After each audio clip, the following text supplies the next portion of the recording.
Жалал шаарынын Чыңгыз Айтматов аймактык башкармалыгындагы көп кабаттуу үйлөргө корк берилүүдө. Анда каладагы Токтогул көчөсүндөгү эскирген 2 кабаттуу үйлөр жашоочулардын демилгеси менен актап сырдалууда. Аны менен катар аталган аймактык башкаруудагы жашоочуларга шарт түзүү максатында Эркиндик көчөсүнүн Ленин жана Исакулова көчөсүнө чейинки аралыкка узундугу 300 метр болгон тротуар басылды. Жакынкы күндөрү Жеңиш кичи шаарчасындагы 50 орунга ылайыкташкан жаңы бала бакчада пайдаланууга берилмекчи. Буга чейин жергиликтүү бийлик тарабынан аймактык башкармалыктардын калк менен болгон байланышын дагы да жандантуу, жаралган маселелерди ыкчам чечүүдө биргеликте иш алып баруу тапшырмасы берилген. Эске салсак, каладагы Чыңгыз Айтматов аймактык башкармалыгында жалпысына 24 миңден ашуун калк жашайт.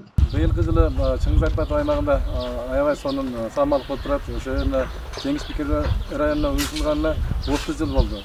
Быйылкы жылы ушу 30 жылдын ичинде быйыл мына 50 орундуу бала бакча түшүп жатат. Мына өзүңүздөр көрүп турасыздар. Кудай буйрса бир 20 күн ичинде тапшырылат экен. 1-сентябрга Кудай буйрса элдер да күтүп атат, сүйүнүп 1-сентябрга ачылыш болот деген чоң үмүт бар.